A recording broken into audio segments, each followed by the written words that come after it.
Allez, c'est parti pour les exercices d'application par rapport à la notion de la gestion en paye des absences du salarié pour maladie non professionnelle. Je vais vous mettre à l'écran les différents énoncés.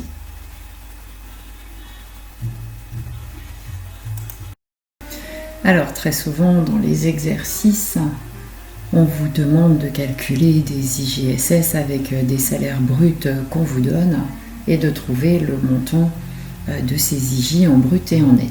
J'ai voulu pratiquer différemment. Pourquoi ? Parce que dans la vraie vie professionnelle, ce sont des vrais bordereaux d'IJSS que vous allez devoir analyser et ce sont ces vrais bordereaux qu'il va falloir mettre en parallèle au calcul d'IJ que vous auriez fait pour les intégrer dans votre paye, parce que je rappelle que les IJSS, les bordereaux peuvent être à notre disposition après qu'on ait fait la paye.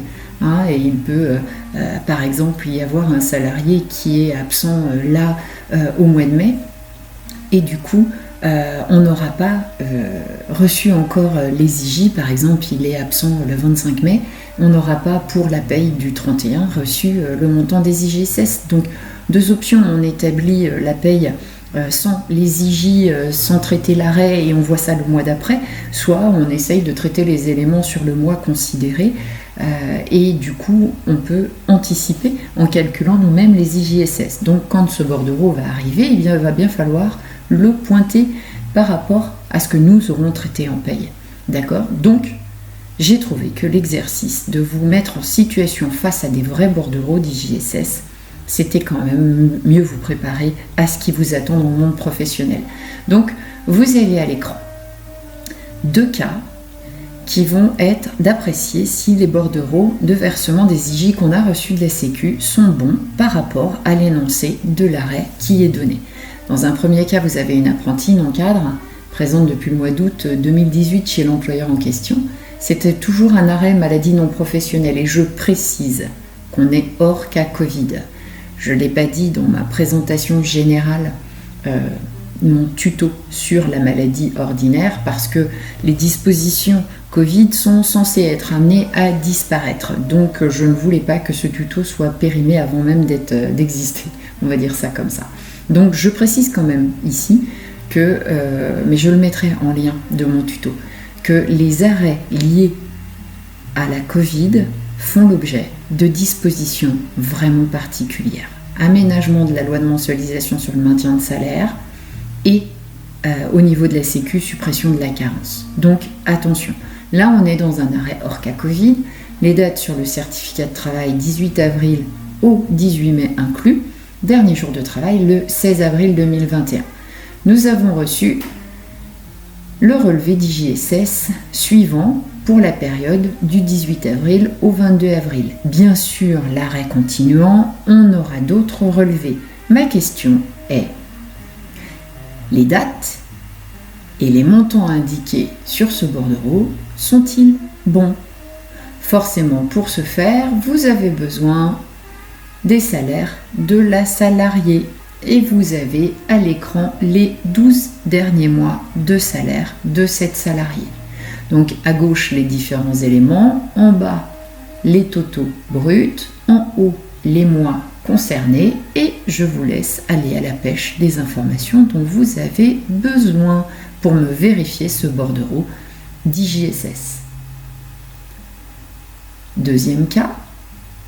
Un salarié cadre, entré en juin 2019, dernier jour de travail, le 2 avril. Vous avez ici un extrait de son arrêt de travail que je vous laisse apprécier pour retrouver vos petits. Et le relevé d'IJSS lié à cet arrêt. Même question.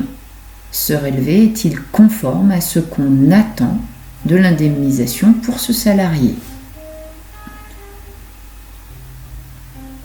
Et forcément, pour ce faire, vous allez avoir besoin de ces rémunérations brutes précédentes. Je vous laisse aller à la pêche des informations dont vous avez besoin pour réaliser ces deux exercices d'appréciation des bordereaux. Forcément, apprécier les bordereaux, c'est savoir calculer les IGSS. C'est juste une façon inverse de pratiquer les éléments. Deux autres exercices qui là vont nous amener à calculer le maintien employeur, et je répète que nous sommes dans un calcul de maintien sur le brut pour l'instant dans ce tuto-là, donc je précise maintien en brut. Le premier cas, on n'est que sur des dispositions légales puisqu'il n'y a pas de disposition conventionnelle. Je vous laisse donc aller chercher les conditions que je vous ai montrées à l'écran et articuler les différents éléments tels que je vous ai initié à le faire en méthodologie. Valorisation, identification de l'arrêt,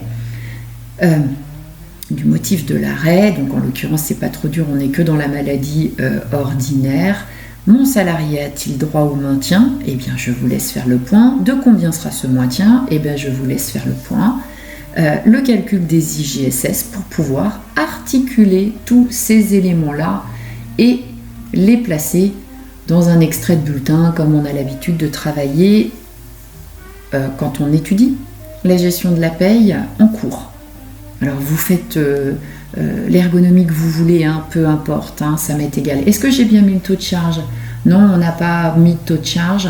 Bon, de toute façon, je les ai grisés. Cas numéro 2, une salariée cadre, ses éléments de salaire, les éléments relatifs à son arrêt, mais là, on a des dispositions conventionnelles qui s'appliquent. Et ces dispositions conventionnelles sont les suivantes. Même travail, même punition. Sauf que là, je vous ai donné un taux de charge. Donc, complétez le haut de bulletin. Tiens, j'ai pas changé, j'ai laissé monsieur. C'est pas très grave.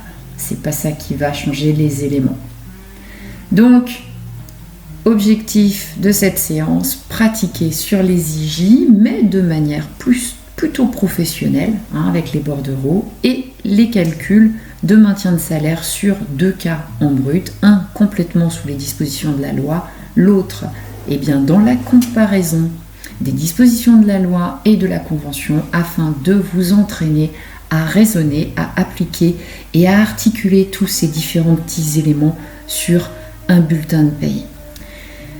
Je vous retrouve dans une séance suivante pour le corriger, c'est-à-dire d'ici quelques jours, moi aussi, je vais me coller à ma copie. Je vous souhaite un bon travail, j'espère que tout ça va vous intéresser et vous éclairer. Si jamais il manquait un petit élément à droite à gauche dans les cas, n'hésitez pas à laisser un message sous le tuto et je me ferai un plaisir de vous donner l'élément qui pourrait manquer. Alors à très vite pour le corriger et prenez soin de vous.